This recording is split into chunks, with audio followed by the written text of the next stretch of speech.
اللہ پاک کے آخری نبی صلی اللہ علیہ وآلہ وسلم نے حضرت سیدنا سعد رضی اللہ عنہ سے فرمایا، اے سعد، کیا میں تمہیں ایسا صدقہ نہ بتاؤں جس میں محنت کم اور ثواب زیادہ ہے؟ انہوں نے عرض کی، جی ہاں۔ آپ صلی اللہ علیہ وآلہ وسلم نے فرمایا، پانی پلایا کرو۔ اس کے بعد حضرت سیدنا سعد رضی اللہ عنہ لوگوں کو پانی پلاتے تھے۔ تاجدار رسالت، شہنشاہ نبوت، مصطفیٰ جان رحمت، شمع بزم ہدایت، نوشائے بزم جنت صلی اللہ علیہ وآلہ وسلم کے اسی فرمان پر عمل کرتے ہوئے دعوت اسلامی کے FGRF کے تحت شدید گرمی اور ہیٹ ویو میں مختلف شہروں میں پانی کی سبیلیں لگائی جا رہی ہے، جہاں عاشقان رسول کو ٹھنڈے پانی کے ساتھ مشروبات بھی پلائے جا رہے ہیں۔ اسی سلسلے میں پنجاب کے شہر ملتان میں انٹرچینج پر ملتان سے فیصل آباد جانے والے موٹر وے پر FGRF نے گاڑیوں میں سفر کرنے والے عاشقان رسول میں ٹھنڈے پانی کی بوتلیں تقسیم کی تاکہ شدید گرمی میں ان کو کچھ سکون مل سکے۔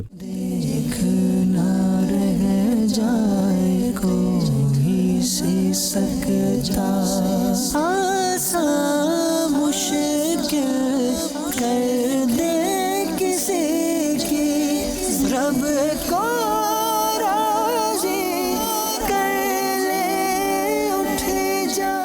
دعوت اسلامی کے شعبہ FGRF کے ذریعے موٹر وے پولیس کے DSP محمد حسن بٹی، انسپکٹر محمد گلزار اور دیگر موٹر وے اسٹاف نے بھی دعوت اسلامی کے ذمہ داران کے ساتھ مل کر انٹرچینج سے گزرنے والی گاڑیوں میں پانی تقسیم کیا، جبکہ بچوں میں جوس کے ڈبے بھی تقسیم کیے۔ DSP موٹر وے پولیس محمد حسن بٹی نے دعوت اسلامی کی کاوشوں کو سراہا اور مدنی خبروں کو اپنے تاثرات بھی دیے۔ دعوت اسلامی نے جی خود ہمیں اپروچ کیا اور انہوں نے جو ہے وہ ہمیں تعاون کی پیشکش کی، تو ہم نے بھی اس کو بہت زیادہ اپریشیٹ کیا۔ ہیٹ سٹروک اور ٹیمپریچر 47-48 کو ٹچ کر رہا ہے، تو موسم کی شدت کو مد نظر رکھتے ہوئے مسافروں میں جو ہے وہ ٹھنڈا پانی اور جوسز تقسیم کیے جائیں تاکہ موسم کی شدت کے پیش نظر ان کو جو ہے وہ ہیٹ سٹروک سے اور گرمی کی شدت سے جتنا بچایا جا سکتا ہے بچایا جائے۔ اس حوالے سے FGRF کے صوبائی ذمہ دار نے مدنی خبروں سے گفتگو کرتے ہوئے بتایا، یہاں پر شدید گرمی کی صورتحال ہے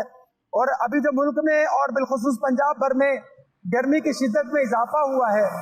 اس میں ہم اس موٹر وے پر جو یہاں پر آئے ہیں اپنی ٹیم کے ساتھ، یہاں پر جو ٹریولنگ کر رہے ہیں ٹریولرز ہیں یہاں پر، تو ان کو الحمدللہ عز و جل دعوت اسلامی کے شعبہ FGRF کی طرف سے صاف پانی تحفہ دن دیا جا رہا ہے، اور اسی کے ساتھ جو چھوٹے بچے یہاں پر سفر کر رہے ہیں ان کو جوسز بھی پیش کیے جا رہے ہیں۔ جبکہ مسافر اسلامی بھائیوں نے بھی دعوت اسلامی کے لیے خواہشات کا اظہار کرتے ہوئے مدنی خبروں کو اپنے تاثرات دیے۔ ہمارے کو بہت اچھا لگا، بچوں بیٹھے ہوئے گاڑی میں ان کو جوس بوس بھی دیا گیا، ہمیں بہت بہتر لگا۔ یہ مشکل کر دے کسی کی، رب کو